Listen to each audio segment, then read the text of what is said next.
Hello and welcome back to Tete a Tete by Fresco Media. As we mentioned before, we'll be going through a weekly recap of every week of the Indian Super League, and we're here for our first weekly episode. And I'm happy to say I'm joined again by Dipati Bhattacharya. How are you, and what do you think of the first week of the Indian Super League so far? I think a pretty exciting week. This is the first week of the ISL because first week and first major upset in Northeast in Mumbai City, and I think that was one team we kind of wrote off in our previous episode, but they've come and surprised us really, taking on one of the most strongest team in the league. And a lot of more games that have been really exciting.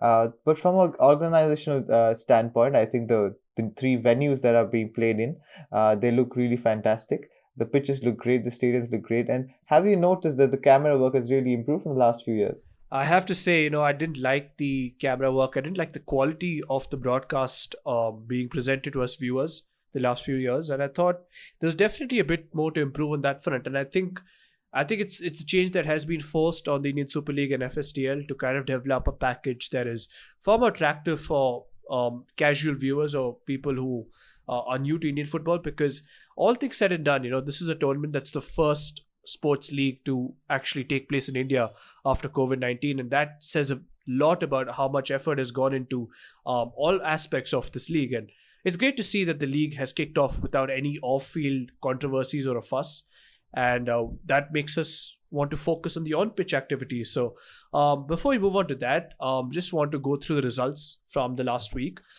We did have the opener, which is kind of a drab affair between Kerala Blasters and ATK Mohun. But at the end, Roy Krishna's winner, eventually winning it for ATK Mohun. And then we come on to the upset of the weekend. Northeast United beating Mumbai City, who did have Ahmed Jahu sent off in Sergio Lobera's first game as manager of the team. And then on Sunday, we had a bit of anticlimax, you'd say. We thought there'd be a winner, but I thought it was a fascinating game, actually. The 2-2 draw between FC Goa and Bengaluru FC. A bit more was desired, but I guess it's early stages, so we wait and see how these teams develop. On Monday, we had the Relocation Derby, as we'll come on to mention at the end of this episode, between Hyderabad FC and Odisha, which ended in a 1-0 victory to Hyderabad. Interestingly, their first ever clean sheet in the history of the Indian Super League for Hyderabad. And finally, yesterday, we went to the game between Jamshedpur and Chennaiyin, where Chennaiyin basically were running rampant for the first 30 minutes, eventually won 2-1, but positive signs there for Chennaiyin and a little bit for Jamshedpur as well. So let's go on to the first game then, the opening game of the Indian Super League. In what was expected to be a bit of a tight affair, but no one would have expected Kibu Vikuna to set up his team to kind of dominate the game. I think this game has been the opening fixture for quite some time, hasn't it? Because played in the last 3-4 years constantly as the first fixture. But like you said, I think Kibu Vikina set up his team just as his reputation precedes him in the I League, a team that dominates in possession, a team that wants to create more chances, and they have had more chances. In the first half, they were much more dominant than the ATK side, which was again very disciplined defensively, a very characteristic of a Habas team. But at the end of the day, like we had already discussed, and if you give if you give a match to a team to win on that day, I think ATK is going to come ahead, and one chance, one goal for Roy Krishna, and I think that's the quality he brings to the team.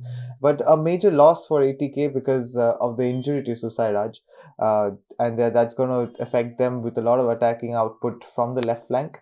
But I think a major role why the Kerala Blasters haven't made a lot of their chances.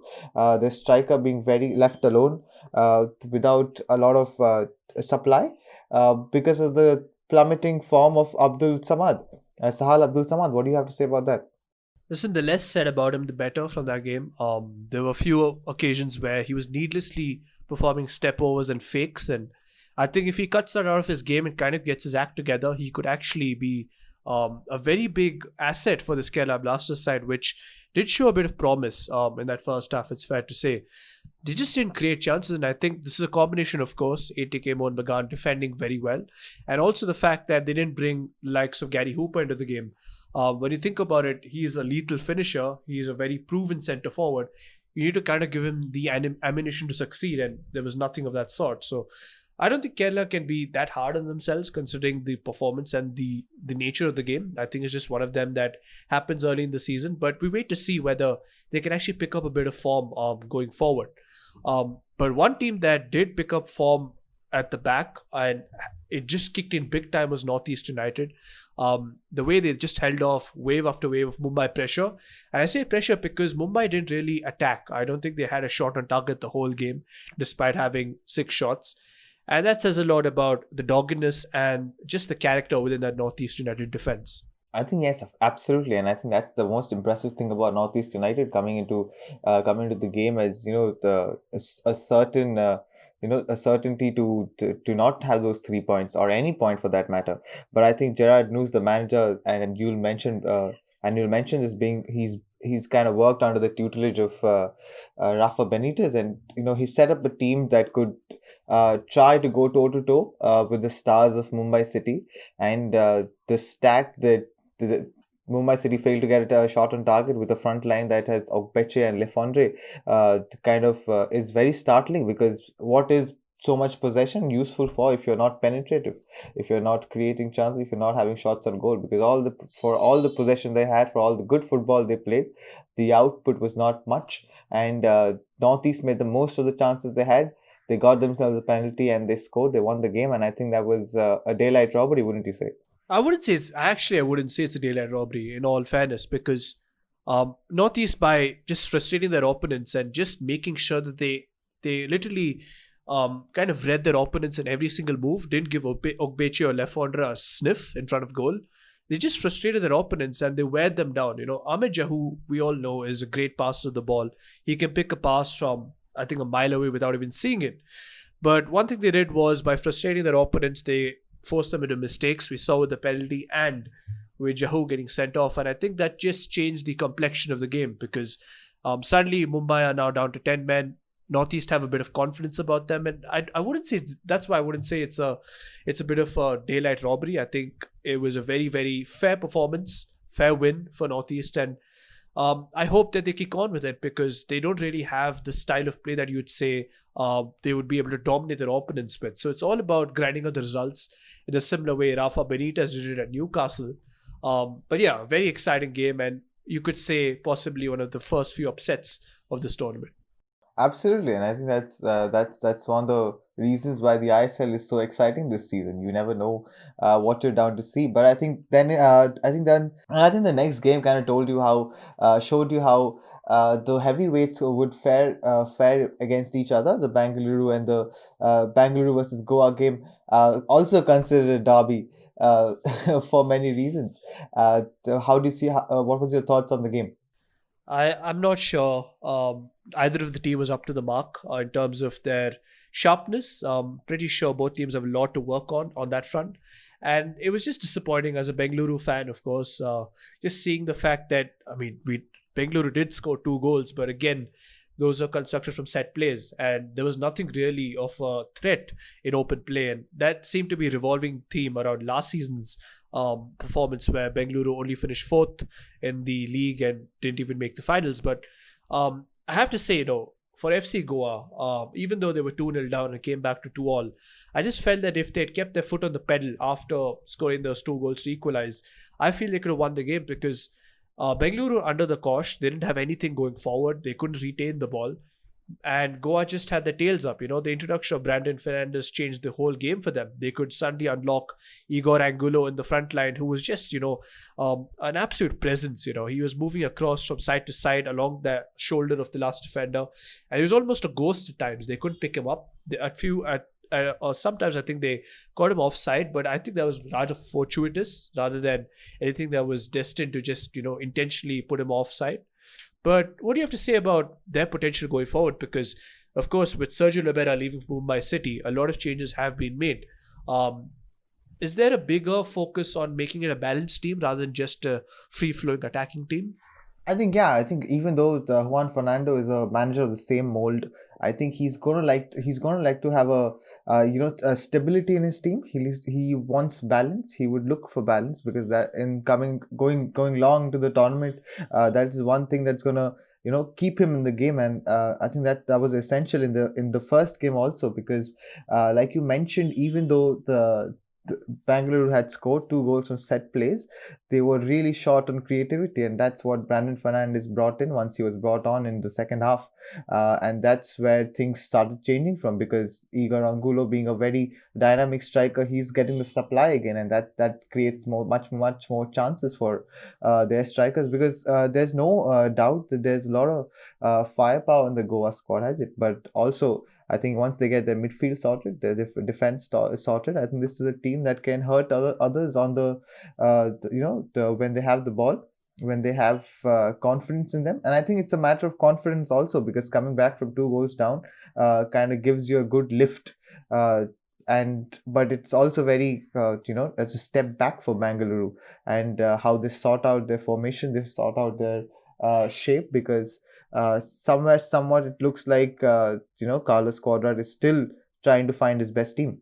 I think he's also trying to find how to get Ashik and Udanta to kind of produce consistent performances. There's no doubt that these two players they have an abundance of pace and talent. They could probably, in most cases, play very well for a counter-attacking side, which BFC seem to be under Carlos Quadrat. But I think as long as Udanta and Ashik, when they're both playing, continue to perform as inconsistently as they are, it's just going to kind of deplete the resource that the front three has to offer. I'm talking about Opseth, Clayton Silva, and Chetri, because there's no real attacking threat from open play. And we've said this for the longest time, even last season about Bengaluru. The biggest problem was getting the ball to the front men. But I think they have to work on that if they really stand a chance of finishing the top two places in this league. We've just seen that Mumbai and Goa have a lot to improve upon. ATK Mohun Bagan have already made a decent start, considering the way of play is pretty much similar to the last season. So I think a lot of improvements for both sides. We wait to see what happens in the coming weeks, but it was a bit of an underwhelming game considering the hype built around it. Our game, I think you can fair to say, was already built up to be one of those drab affairs, was Odisha against Hyderabad, and what I will always call the Relocation Derby. And for a bit of context, Odisha is a team that was moved over to Odisha from Delhi Dynamos due to the reason that Delhi Dynamos couldn't pay the rent for the stadium. And Pune City folded a couple of seasons ago, and in came in Hyderabad. So both teams relocated from the original cities.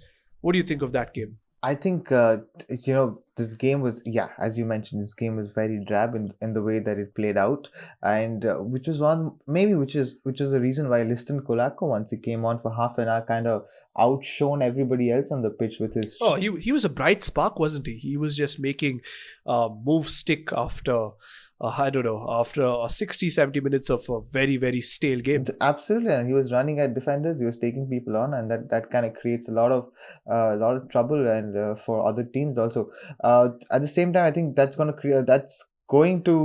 hurt a lot of other teams, create problems. But the good thing is Hyderabad looked like more of a side that can play football, that looked more like a team than they looked in the last season, which is a change that has happened under the new manager, and I think that's something that they can take as a positive.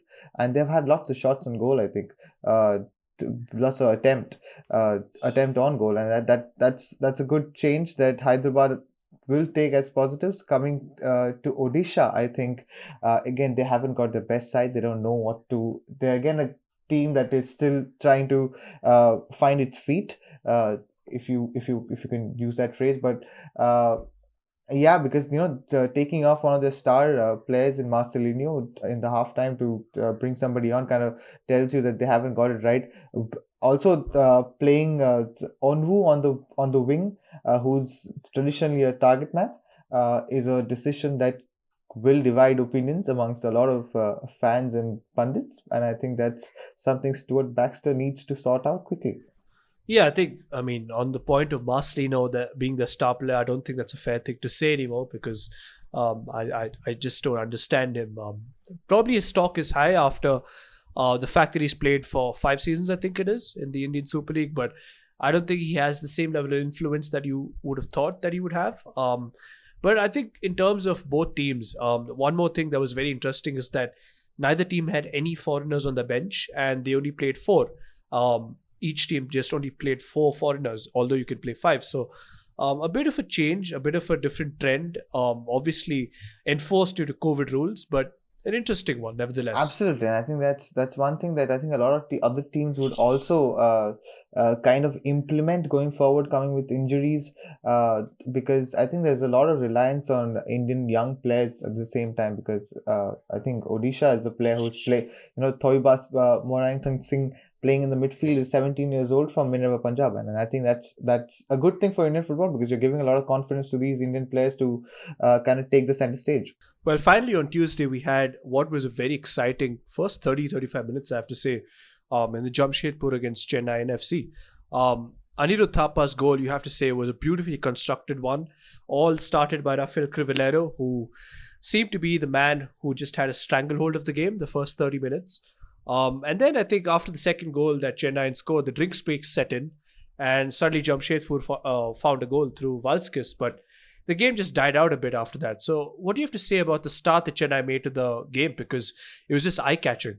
I think that's just a testament to the quality they have up front and the quality of Anirudh Thapa to finish that. That was a difficult chance to finish, but he took it. He took it in his stride, and he lashed it into the goal, which is a fantastic finish for Anirudh Thapa. And that going forward, Chennai looked like a very good side. Even though the Ladingjuala Changte is very wasteful.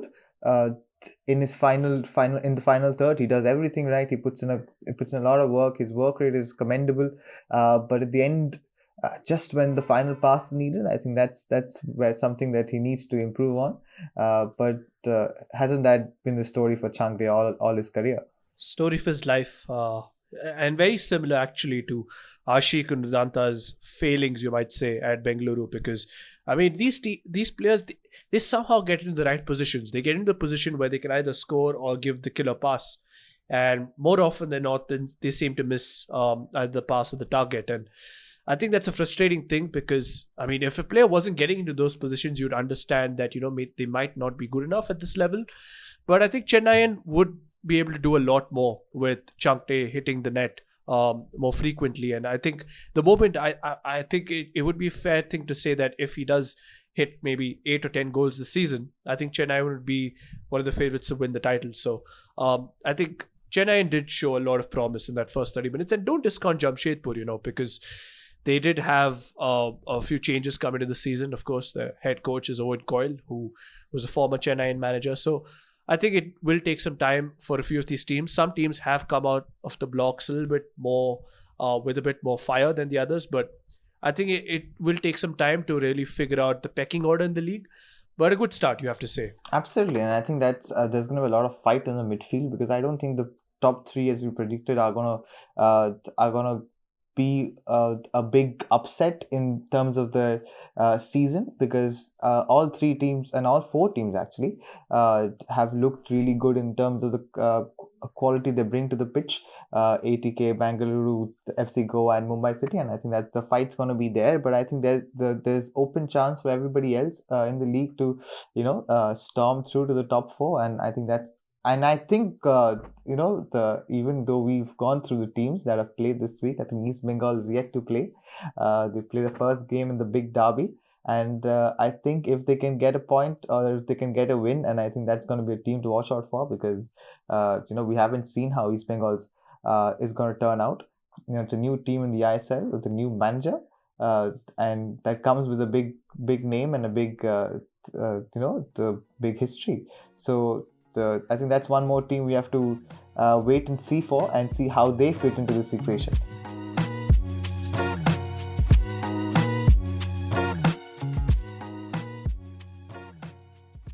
So the ISL and FSDL have a big tendency to label each game as a derby. Almost every game is labeled as either a Southern Indian derby, a Malabar derby, or whatever it is. We have the OG Indian derby in terms of footballing rivalry back this year, and we'll come on to that preview in a bit. But just going through the fixtures that have engulfed week one, I'm just going to give an alternative name for each one. So we start off with ATK Mohun Bagan against Kerala Blasters, and I can dub that as the ISL opening derby because it has been the opening game for the last 4 seasons in a row, I think. So there's one. The second one was the game between Northeast and Mumbai City, which I can dub the Rowley and Borges derby because he played for both clubs. On Sunday, we had FC Goa against Bengaluru FC, which I can dub the big game derby because both teams have always, it's been a big game, this fixture the last couple of years. On Monday, and this is the funniest to them, is the relocation derby, as we mentioned before, why these two teams have relocated to the other cities. And finally, on Tuesday, we had the Owen Coyle derby. So we've had so many derbies. When looking forward to another derby tonight, which is between Mumbai City and FC Goa. Now, do you want to call this the Malabar Derby or do you want to call this a Sergio Lobera Derby? I think a Sergio Lobera Derby kind of makes more sense because he's a manager who has been a manager of Goa. He's a manager of Mumbai right now, and I think he's going to be pretty confused which players he's going to be barking orders at because a lot of players he's taken from Goa onto Mumbai. So I think that's a good name. But isn't this game so fascinating because it meets more to the eye? There's so much more that is revolving around this game in terms of people moving, the coach of course moving, the two teams trying to look for that first spot in the table. I think this is a fascinating derby, and I would say in footballing terms is a bigger game than the Kolkata derby. Would you go that far? But I don't think I wouldn't go as far as saying that it's bigger than the Kolkata derby. Of course you wouldn't. No one would, Shreyas. No one would. But I think Sergio Lobera has a point to prove to the Goa officials after his infamous sack that he got last season. Or if he wants to call it that he left the club, but I think he's got a point to prove to them because the circumstances in what he left in were not the prettiest, and I think that's one point that he would try to make tonight, and so would Goa trying to to justify their decision. So I think that's one game to be really excited about, and again both teams really good on paper, so and really good on the way they play football. So that's one more thing to watch out for. But look out for 27th.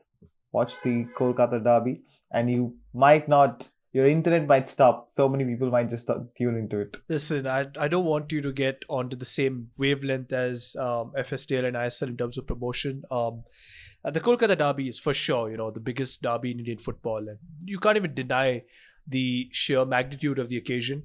But we do look forward to seeing many of the derbies that we've already mentioned. There have been 7 derbies in 7 days. So every game is a derby, don't forget.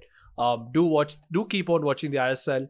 We'll be back very shortly in another episode with our preview to the Mohun Bagan East Bengal game. Looking at the football side of things rather than the off-field side of things. But until then, from us, it's goodbye from this weekend's action from the Indian Super League, and I hope you join us for the next one. So just keep your eyes on our social channels across Twitter and Instagram to stay tuned with the latest updates, the latest episodes that we have for you. We do have a bit of bonus content coming your way this week, so stay tuned for that as well. And it's goodbye from us. So have a good weekend and enjoy the Kolkata derby.